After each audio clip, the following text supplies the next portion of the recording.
new guest. Go ahead, Choctaw. All right. Thank you very much, G7. And the man himself is here, one of the leading pioneers in early podcasting on YouTube.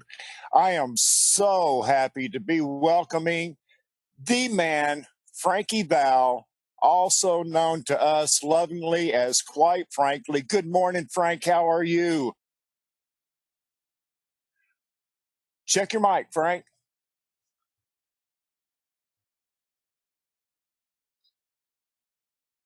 Your mic.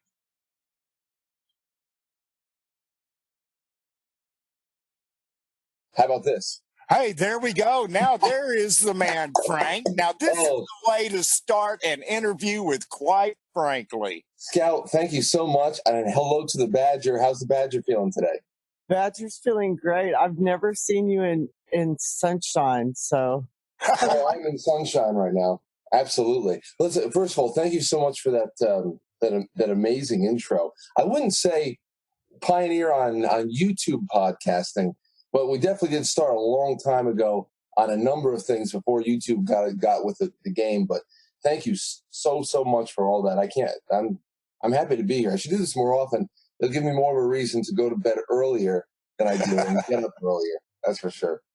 Well, Frank, we are so honored to have you here. Listen, we are 21 subscribers away from hitting 44,000, and we've been growing, we've been building. One thing I want to point out is that 24/7, as well as you do, has a good relationship with the SGT report. With that said, most of our people in our YouTube chat room and our subscribers are not aware that you have a relationship with us here at 24/7 that goes back to April during the Tracy Beans rally that took place in Washington, D.C. Would you care to elaborate on that for us? Oh yeah, I got to meet quite a few of you guys out there in DC. That's another. I can't wait to go back down there actually in November. That's going to be a lot of fun. But that was just a great time. Lauren and I jumped all over the opportunity to get out of town and meet up with some good people, and that was really when I started putting together how organized you guys have it at Soapbox. And I'm so happy to finally be on. Because it wasn't until that weekend that we went down there that I looked into just how steady the viewership was and how involved your community of viewers were and how organized all of the programming was. I love that stuff because I had been a part of and helped lead the charge in organizing a broadcast network over here as well. And we maintained that for a couple of years, but that was on another platform. That was based in Ustream. So it was really awesome to me to see just how well coordinated so many people were from different points of the country. And aren't you guys international too? Don't you have a couple of international pieces of the puzzle? I love that. I love spontaneous collaboration, and I love the efforts of free speech and expanding a conversation beyond its normal bounds. It's just really cool that anybody puts their time into that. And I'm just glad to be hanging out. But it's SGT though. Yes. SGT though, just awful. And as we know, this is not the first time that this has happened. Just in recent times, it's almost like it's just an isolated incident right now, even though it's an awful incident. But we've already gone through 2 rounds of purges on YouTube. And I don't know if you guys can fill me in, but I don't even know what the hell was in that last video that he posted that he got booted with. I was hoping to speak to him tomorrow night on my show, but I don't have any answers still. What was in that video? You know, Frank, I'm really not sure. I mean, it hit, I think, early in the morning, and it was gone real quick. I mean, we were sitting here on air, and all of a sudden we start getting flood of info from the YouTube chat that they had shut SGT down. So, but I really don't know what the impact. Maybe you can get at that tomorrow night on your show. I hope so, because that'd be interesting. He's been right over the target lately too, and but I know there's a couple of hot button issues that been nabbing a lot of people in the just nabbing a lot of people on YouTube, whether you talk about, I don't know, terrorist incidents in certain ways, suspects in certain ways, chronology in certain ways, official stories. I'm trying to find little double meanings because I don't want to screw up your own stream, It's just nuts. It's nuts. It forces you into this habit of reflecting on every word you use when it's so obvious nobody has malicious intent. There's just something weird going on here. And it's really awful to see someone who's put so much work into building a channel. I mean, he was well over 300,000 subscribers, and now he's down to a backup channel. And I don't know. I know that you can dispute strikes. I don't know if you can. How lucky people get for actually bringing a terminated channel back. Well, this ought to be interesting to play out. And I will watch the show tomorrow night for sure. Never miss an episode to see how he addresses this. One thing that I really would like to ask you this is, you're from New York. You're from the city. How old are you, Frank? 33. You're 33. How does a young man with so much talent, and from New York especially, end up being a conservative type libertarian talk show host? Okay. I know I ask the easy questions, right? Yeah. It is easy. It's just a little bit involved because it's so it's nuanced stuff there. You got I was raised by parents who are, my mother is, very apolitical. She doesn't care about anything. In fact, she only whenever she has a political opinion, it's usually just something she heard Wendy Williams say. So it's nothing. She's just, she watches The View and she watches all this stuff. It makes my skin crawl, but that's just what she does. My father, on the other hand, he hasn't really been very political too, but he's gay. My father came out when I was in high school. So but before that, it was always like this ambiguous thing because he was always the one that was coaching. He was always the one that was directing my school plays or community theater around here. He's an actor, a singer, a choreographer. So I got all the performing arts from him. We were always on stage. My mother is the one that taught me how to play shortstop. She was a shortstop herself. Everything was kind of flipped, But aside from that, that was the basis there. So you grow up stewing in this pot of some, sports, but also a lot of old school type of entertainment industry stuff, a lot of perform Broadway, always down the city. I like being about 20 miles outside the city so that you can dip in and dip out. The suburbs is definitely more my thing. But other than that, how does that all happen? I tell you, it really just came down to the fact where I thought I was a Democrat for so many years, and I don't even really acknowledge parties that much anymore either, because of just surface level issues like how well do they get along with other people? Were they hip? Were they hip in a youthful sense? Was it more of a socially liberal, don't be a drag type of a group of people? I didn't know anything about the actual nuts and bolts of liberty and what it really means to not be a drag on people who want to live their lives the way they do.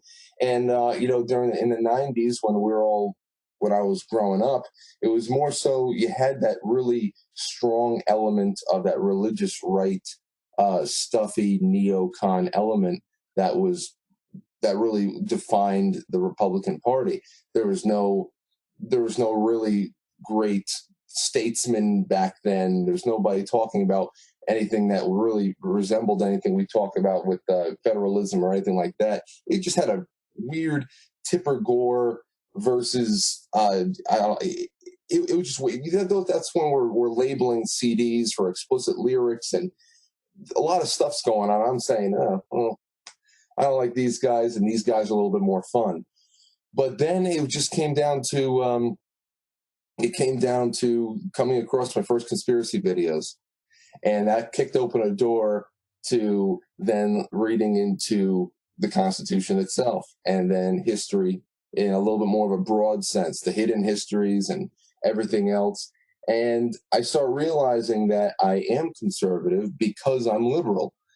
And that's Say that one more time, Frank. I start realizing that I am conservative because I'm liberal, because the conservation of our rights, and which is actually in this country the restraining of the ability of the government to make really big impacts on your personal life and everything else in your life, restraining the government from meddling with your life really is a way of liberalizing society, where you allow localities to make decisions for localities. You're thinking and acting locally. You're just, and that's just it. You're not having some senator from Nevada tell somebody from Maine how to live.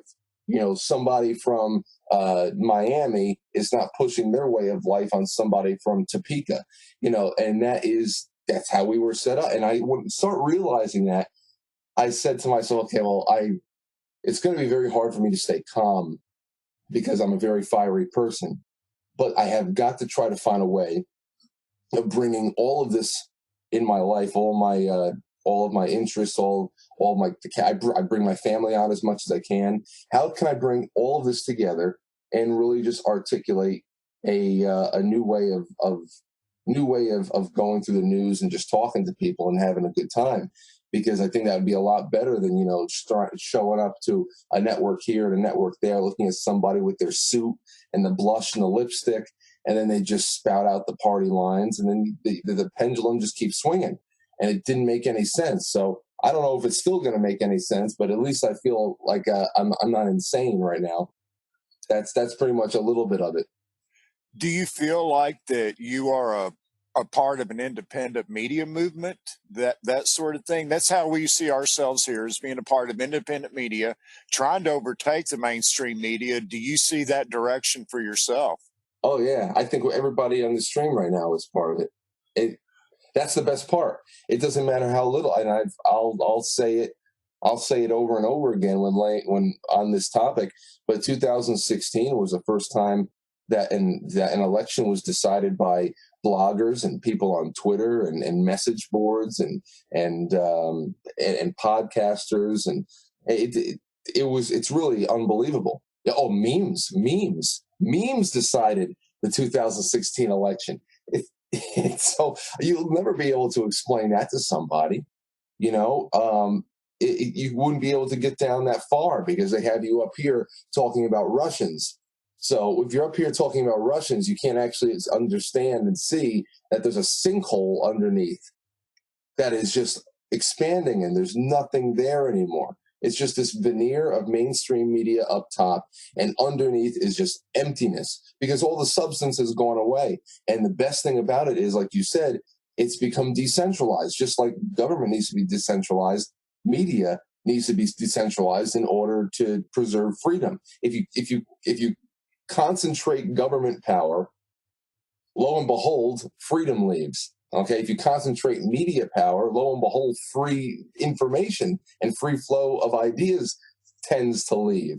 And that's why I like looking at the micro and the macro, because absolutely everything is related, because everything has to do with human interactivity. And we are just so predictable as a species that you can see why certain industries go a certain way. Because even if you're talking about car manufacturing, you're talking about at the base end, humans are making and designing the cars, and humans are consuming the cars. Humans are making the parts that go into the cars. So everything affects each other, and human behavior, whether it be media, whether it be government, it's all the same shite.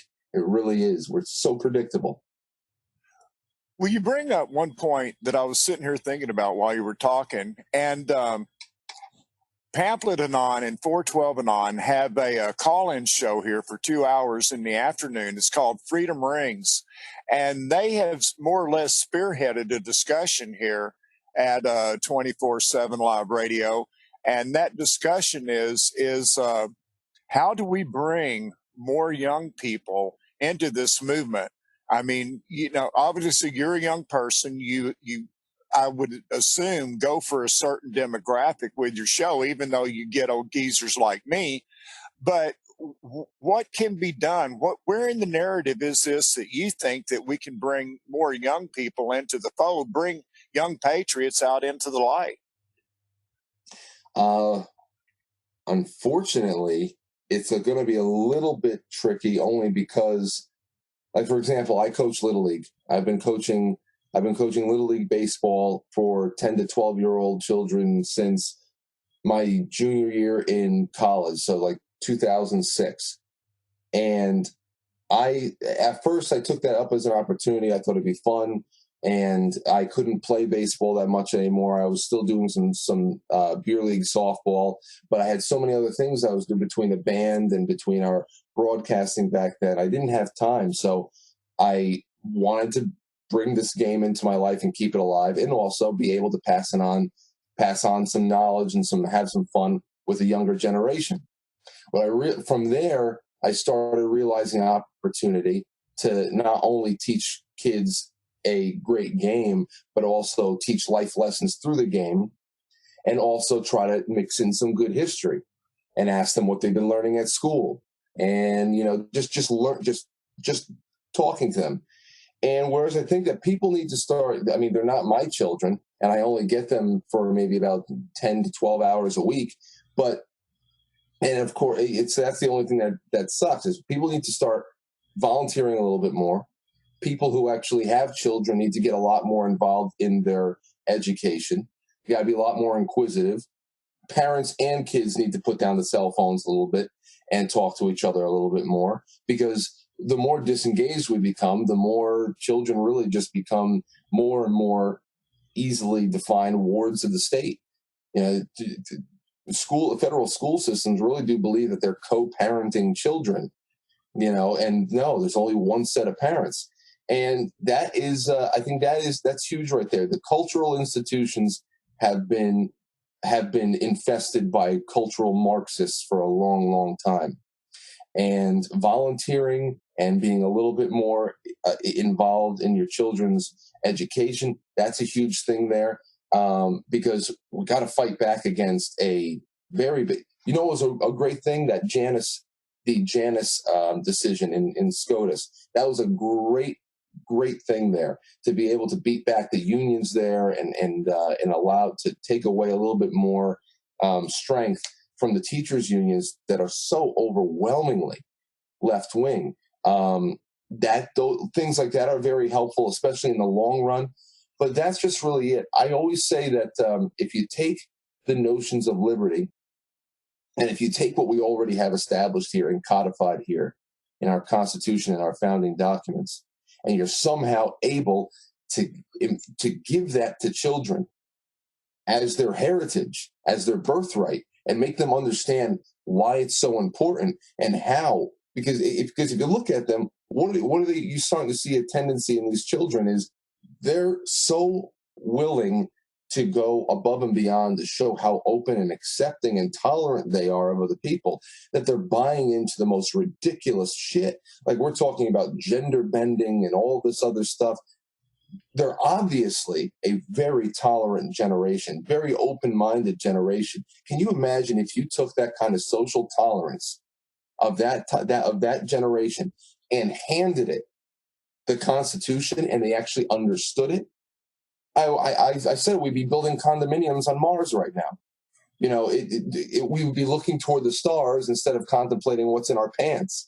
It's something. I think that's just really it. So it has to start off small. It has to start off with the preservation of the courts, because with the preservation of the courts, it's going to preserve the right for local communities to really take hold, or at least have the opportunity to impact the way that they are educating children, and to once again get away from the uniform education that federal government wants to put on everybody.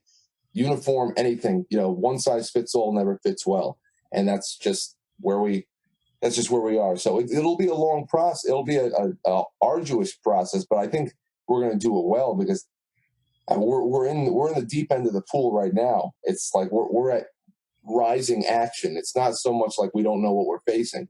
There's a lot of known quantities right now, and definitely that next generation is worth saving for sure. You mentioned talking about the children, talking about trying to reach, the younger generation. What is it through your show? What are your objectives? You have a lot of fans here at 24/7, and we pretty much come over every night at showtime and watch you and listen to what you say and things that are going on. But what do you see as your objectives that you're trying to produce on your show to get out there to the people? Objective.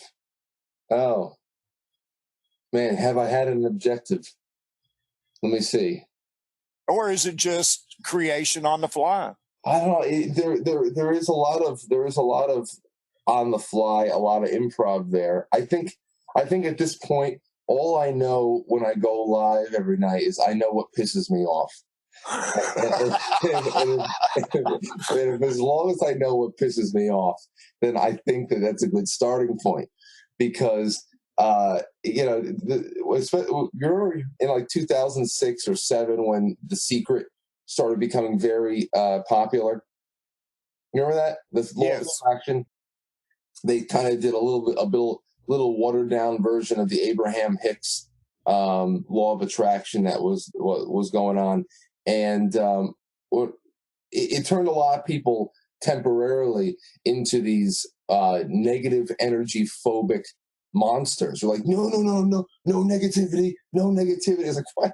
It's like, no, listen, you need to understand what you don't want. You have to be able to identify what you don't want and why. You have to be able to have the two, the dark and the light there, because there's no contrast. Last night I was talking about contrast on the show, where I think that through the surprise, almost a surprise election of Donald Trump, the left was given an opportunity here, or they were faced with a choice that they didn't expect to be facing. And that was, they thought that, number one, Hillary Clinton was going to win.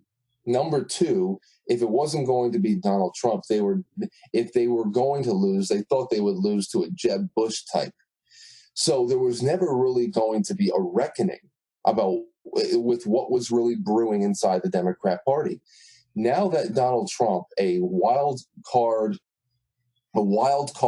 unknown quantity, has gotten in, and he's not part of the big club, and he wasn't invited, they had a choice. What do we do to combat this? Because he's pulling people down toward moderation, and they have built everything, all their resistance, on complete hatred of the man. So there's no way that they can moderate and agree with him on things. So they actually chose to go farther left. And it is creating such a disparity, and you actually can see the stark differences between the two in ways that had never been before, because as we know, the uniparty is really, the Republican Party is just the Republican wing of the Democrat Party. And I think that this has been so you think about what you don't want, and it shows that contrast. Well, man, it is night and day. And as long as you can listen to your gut, because a lot of people in my life, myself included, a lot of people, we've really been gaslighted, and I hate that term is starting to get abused by people on the media, but on the mainstream media, because we've been getting gaslighted by information that makes us really feel like we've gone nuts. Like we didn't hear them say the opposite a month ago. Like we know that every stance they take is not a contradiction of 4 others that they've taken before. And you start thinking to yourself, what the hell do we do when we've been so inundated with bad information? I still think that even in the most paralyzed state, the average human being still has that gut instinct. Something isn't right here. The problem is that when you feel like something isn't right, and you know something is going wrong, and you don't know how to articulate that brings up a lot of frustration and confusion, and people start acting out in really weird ways. So, and in really violent ways sometimes too. Like children. when we're children, we still have that instinct if something's wrong and we've been hurt in some way, but sometimes we don't know how. We don't know what jealousy is yet. We don't know why some things are affecting us. We start throwing temper tantrums. The entire country is being brought into this infantilized state so that there can really be dictated by emotion. And that's really all it is. You talk about objectives. I really would have to say, now that you make me think about it, it would have to be tapping into that gut feeling, which is the last remnant of anything that that makes us human, and try to give it a little bit more of a better articulated message. Allow us to maybe give everybody a little bit of an opportunity to maybe consider what they're feeling through the way that I've been able to define it for myself.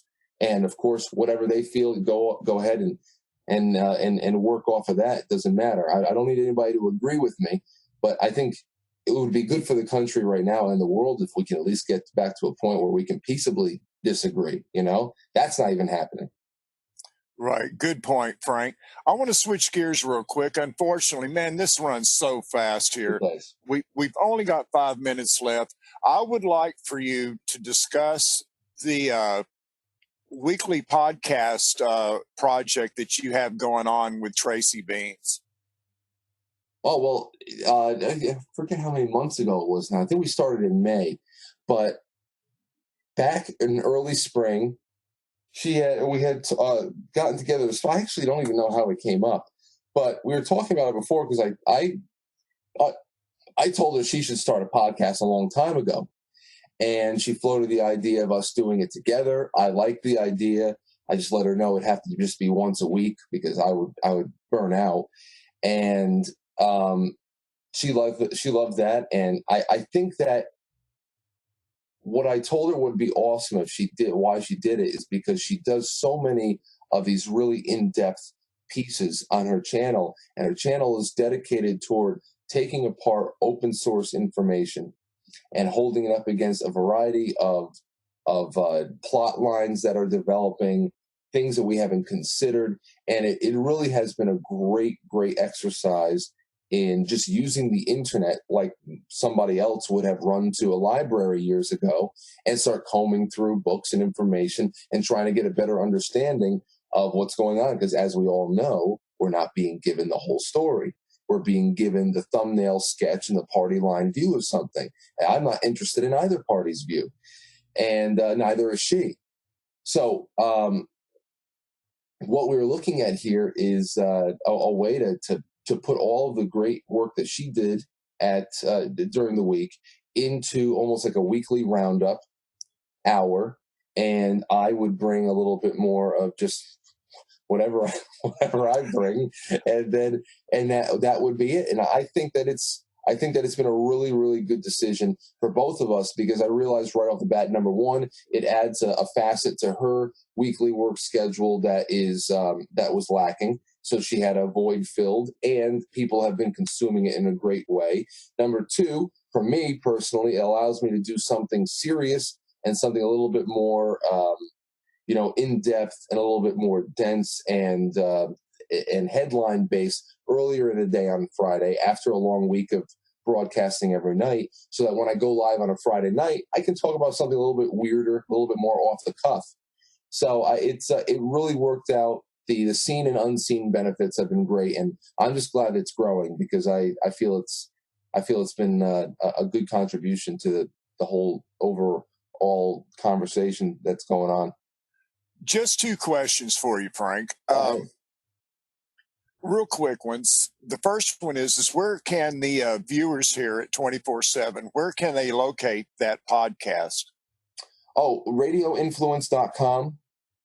That's where Dark to Light is on, is hosted mainly there. But Radio Influence goes and they syndicate that out to iTunes and Stitcher and TuneIn, I believe. So it's on all the major platforms, especially iTunes and radioinfluence.com. And usually if you follow any of us on Twitter, we're usually, whenever Radio Influence tweets it out at 5 p.m. every Friday afternoon, we just start circulating it again too. So you're bound to stumble over it at some point.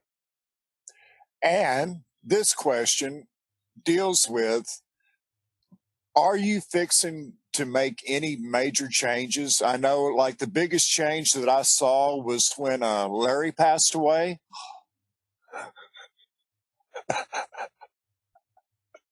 I don't know why.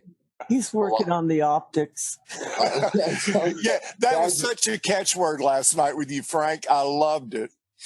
Optics. Like we're fighting a war for our lives here, and people are worried about my tattoos. It's unbelievable. People, just one idiot. But either way, if there's no reason why the death of a lava lamp should affect me so deeply. But it's just unbelievable how you just get attached to things. And here's the real sad story. This is an exclusive for you guys. Larry's still alive. Breaking! Larry has been taken back by the previous owner, and I tried everything in my power to barter with this my buddy. He had given Larry to us to put on display at the studio. Didn't have a name back then. The audience named him Larry. Put on display at the studio 4 years ago. Okay, it was first that lava lamp was first in the other room that we had me and my band play, and that I used to go live on my drums with, which I'll be doing again sometime soon in next year. So the lava lamp was there, and then once we moved into the new studio and we're looking at new ways to doll up the broadcast desks and all that stuff, I said, let me bring the lava lamp in here, get that on a thing, a little bit. And eventually it got a partner. We got Louise to join him. But now, 4 years later, my buddy gets in touch with me and says, I'm doing a little bit of rearranging in my living room. And I have the couch pulled away from the wall, and I wanted to be able to put the lava lamp back in there. I want to come by and pick that thing back up and bring it back into the living room because I have to plug it in. There's only one opportunity I have to get this thing in there and then push all the furniture back to where it was. I'm like, dude, can you give me 3 days? I will order you a replacement on Amazon and I will get it to you. I will rush deliver it. I have Prime. It'll be here in a day. I will get you a new one. This thing has sentimental value now. The audience has named it. It would be really, it's like, he didn't even answer that text. I was like, you got to be kidding me. He's taking this thing back after 4 years. So that's the thing that kills me the most when you say the death of Larry. The thing that hurts me the most is, yeah, it would be hurtful if he was dead, but it's even more, it's almost like breaking up with somebody. It's like, is it better off that we're both alive and on different parts of the planet? Or would it have been better off that it was like a more definitive end? One of us did die, that you don't have to be tortured of just knowing that they're still alive somewhere. So Larry's out there somewhere. Next time I go to his house, I'll take a picture and I'll show you everybody that he's being held hostage. Well, thanks for the breaking news, Frank. We always appreciate it here at 24/7. Just real quick before I have to let you go. Anytime, by the way, anytime you want me back, just let me know. When I learned about you guys at 24/7 in April, I was so taken aback by all the great work that you guys have done and all of the great audience that you have built and how engaged everybody is. And I'm so upset with myself that I haven't done anything with you guys until now. So thank you for the invite and keep them coming. And you're always welcome on my show. You should call in more. I will. I shall do that. You know me. I will get involved in anything that involves you pretty much. All right. One other thing real quick. Can you give your social media to all of our folks out here? Yeah. Twitter is @politicalorgy. And I have an Instagram that, quite frankly, podcast.com. That has everything you need to know, including a blog. And it has all the links to all the different places I'm on, all the places where I stream live every night, simulcast on Twitch and Periscope and YouTube. Of course, the way that we started out, talking about Sean from SGT, I am very, very into trying to get people away from being fiercely loyal to one particular platform.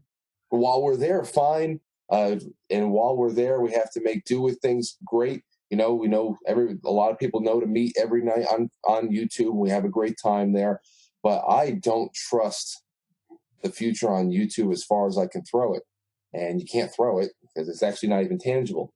So it's that's just what it comes down to. Being able to control your audience and be able to control how people reach you and how you can reach them outside of all these platforms that have shown such animus toward people like us.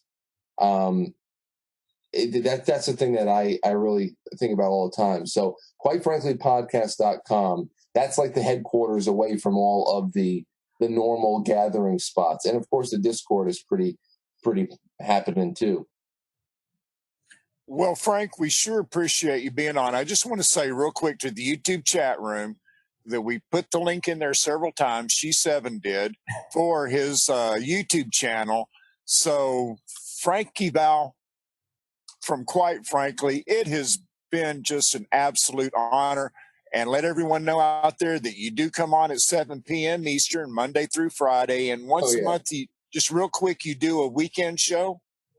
Yeah, actually, I think this weekend we're going to be going live at midnight. I don't know what we're going to talk about this weekend, though. I have some people send me some great email now. I get all of this. So we have like intelligence insiders and a lot of veterans. They're always in contact with me. I love that.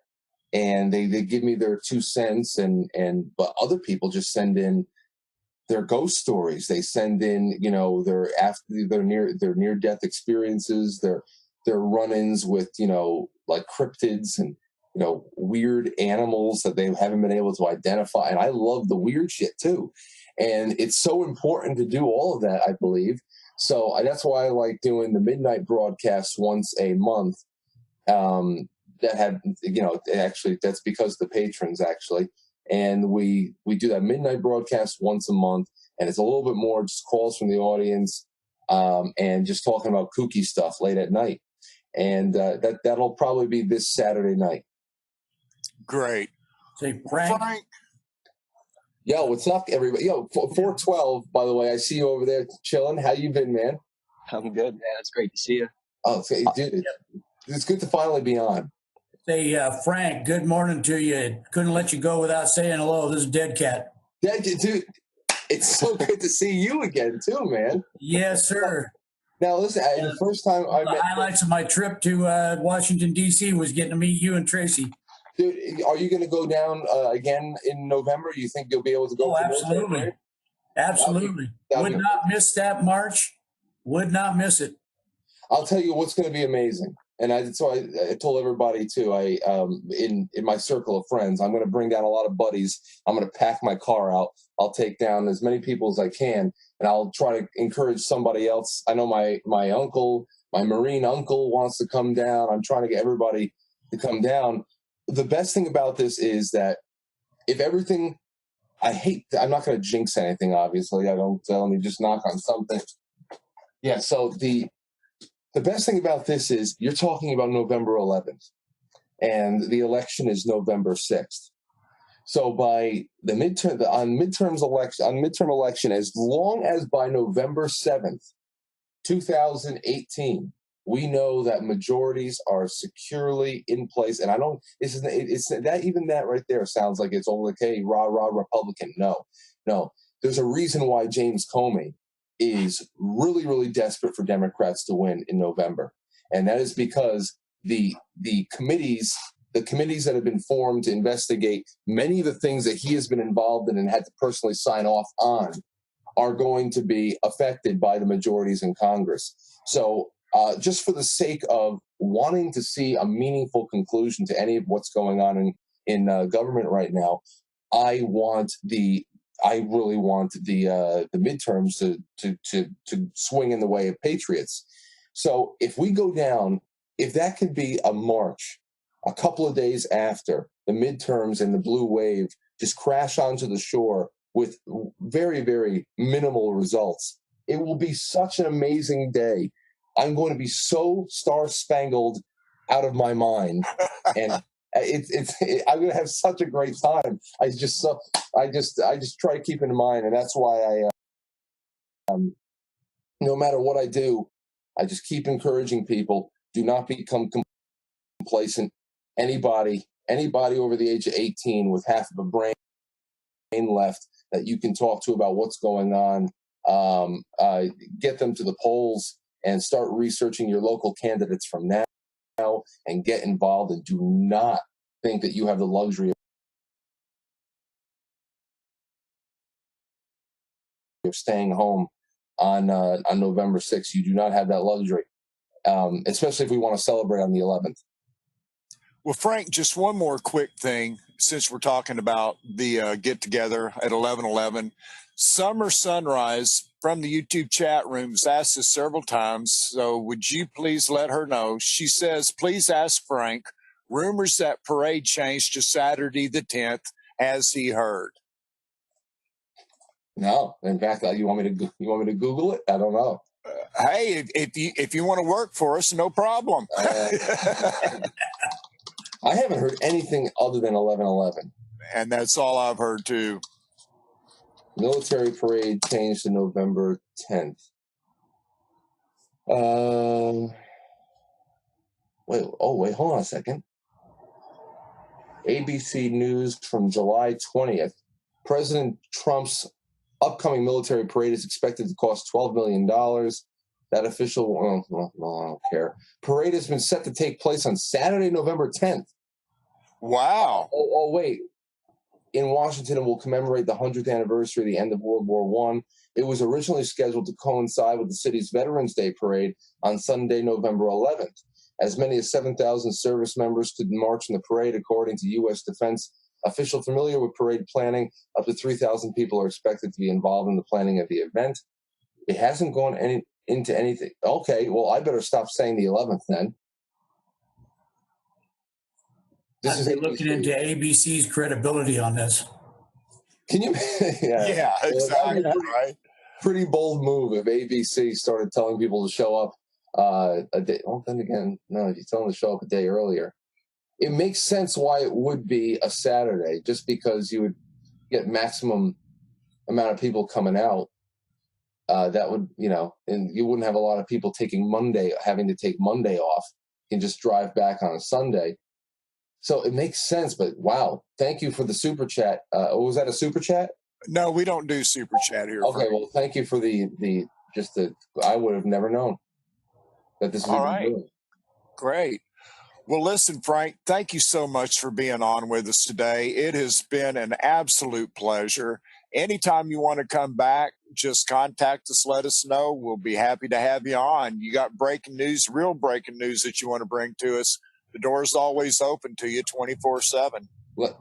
I'm just going to reciprocate and say, you guys know that you call in. Usually, because it's a 2-hour show now, I'm able to make at least 25 to 30 minutes time for random calls. Then I do scheduled calls, but I'm like a vampire. I need to be invited in. I don't. I don't like actually walking through somebody's front door. So whereas I'm going to be keeping up with you guys and gals and offering all the support you need, just let me know anytime that a subject comes up that you would like me to join in the fray, because that's more my thing. Hey man, you need me for this topic? It's not like me. So just be completely. Don't be bashful and just keep being a friend. That's all. That's very, very generous of you, Frank. One more thing, Dead Cat. Yeah, let me just say, Frank, welcome home. Dude, I still am so happy that Dead Cat's on this because I'll tell you, going down there on that in April and getting to know him and getting to know just so many people. What was it? Is Greg Sniffle watching? He's another one. So just great people. I mean, It does really feel very homey. It does. I feel very comfortable. I feel like I'm in a beanbag chair right now, but I'm not. So it's great to be on with all you guys and gals, and I can't wait to come back for sure. Well, it's been good hearing from you this morning, Frank. This is Thumper. So, yeah, thanks for coming on over and sharing your thoughts with us. Well, thank you for having me. Thank you. How many other people? Wait, hold on. I'm just seeing this. Second time I've been on Zoom. Oh, there's a lot more people on. Lulu, what's going on, Lulu? Hey. Yeah. Oh, Pamphlet's here. G7's here. G7. Well, okay, so this is great. I didn't even see that there was more people up top. Now I'm scrolling through. Hey, you're lucky. Yeah, the gang is here. So is this usually how it takes place? Right now, with all the people on, is that everybody involved with the show, or is that just a mixture of people on the show and people managing the network on the back end? Well, listening. Go ahead, G7. Yeah, and listening too. Oh, that's really cool. Mm-hmm. That's a nice aspect. Zoom is pretty interesting. Maybe just real quick, Frank, we're all volunteers here. Everybody's a volunteer. We all have scheduled shows that we do. And quite an operation when you consider, and it's all volunteers. I mean, it's something that we are all very, very proud of. You know why it's a great thing, and why I'm so happy for you guys for having this kind of organization is because I was killing myself for about 5 years to build up. The network was called ZenLive.tv. It was the Zeralza Entertainment Network. I'll tell you what Zeralza means another time. It's a rabbit hole in itself, an inside joke that went way too far, like most things. And what we did was it was alternative news and entertainment. And because we were on Ustream, and I discovered Ustream in 2007 when it first launched. So I got in touch with the CEO, Brad Hunstable, and we became really good friends. He's a Cowboys fan, so we had a lot in common. And we were given so many perks. I hope I'm not bleeding over into something. Are you guys? No corporate sponsors. Go ahead and wrap up, Frank. So we were hanging out, and